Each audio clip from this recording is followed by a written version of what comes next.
Strategic battle for Kupiansk is unfolding as Russian forces intensify efforts to cross the Oskil River and encircle the city, hoping to shift momentum in their favor.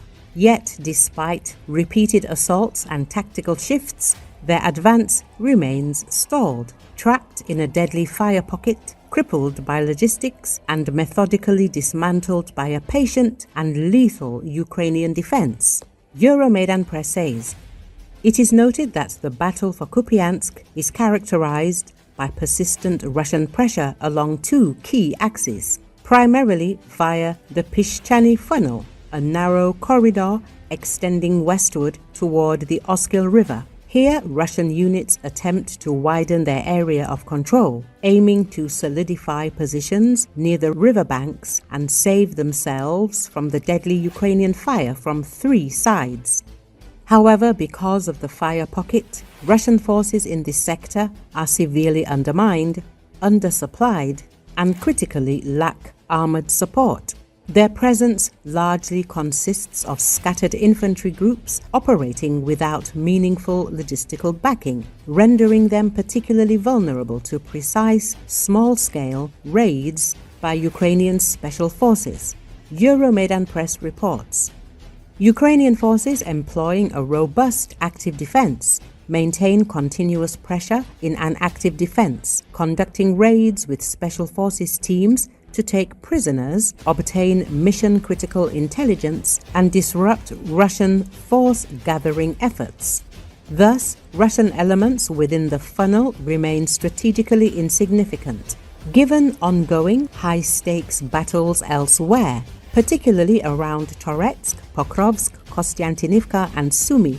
Allocating substantial Ukrainian resources to decisively eliminate this minor Russian penetration would be impractical.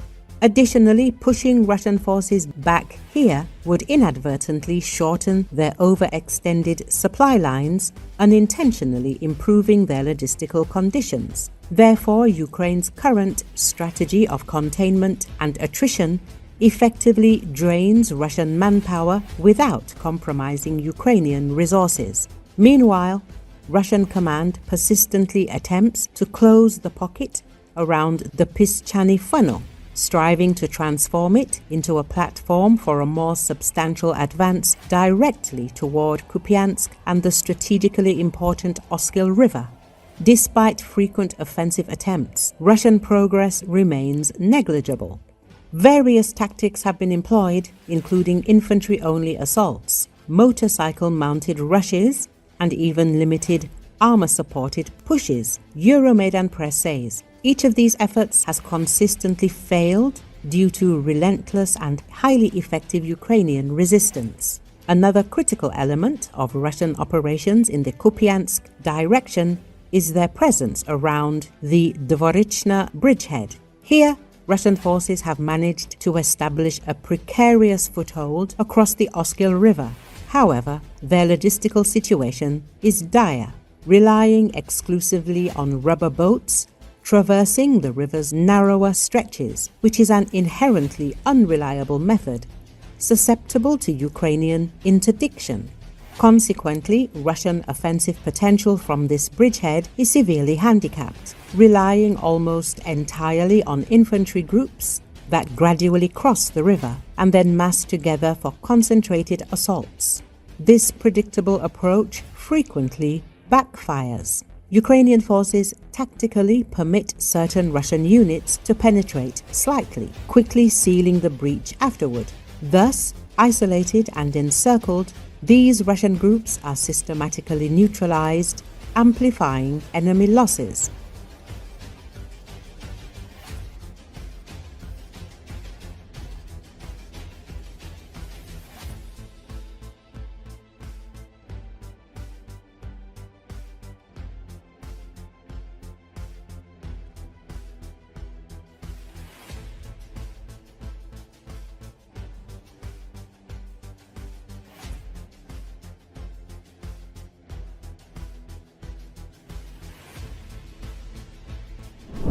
Ukrainian President Volodymyr Zelensky warned NATO allies Tuesday that Russia was planning military operations on their territories, on the sidelines of a summit in The Hague.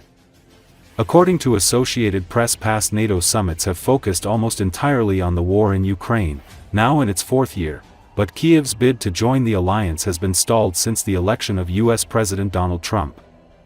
The U.S. has made no new public pledges of support to Ukraine since Trump took office 6 months ago. Zelensky arrived in The Hague early Tuesday for a series of meetings, despite his absence from a leaders' meeting aiming to seal the agreement to boost military spending in member countries.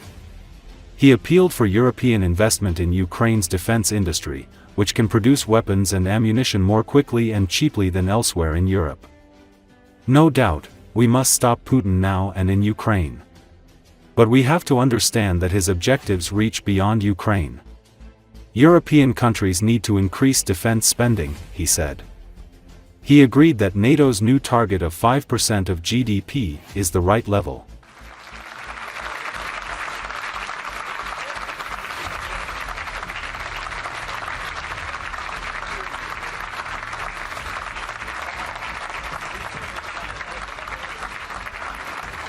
Maybe you can stand over here and allow the photographers.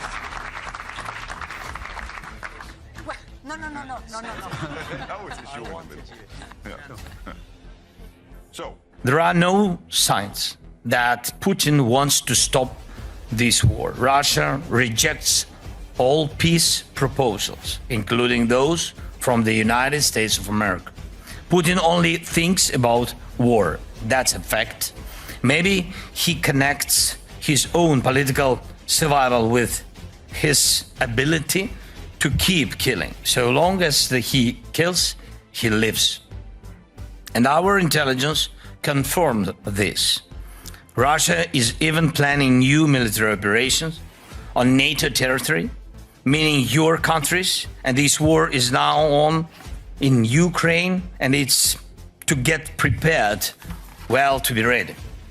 No doubt we must stop Putin now and in Ukraine, but we have to understand that his objectives reach beyond Ukraine. European countries need to increase defense spending. We believe that 5% of GDP is the right level. Value deeply. Please, let's make sure that our defense potential and the potential of our partners works for our peace, not for Russia's madness. Thank you. Slava Ukraini. Thank you so much.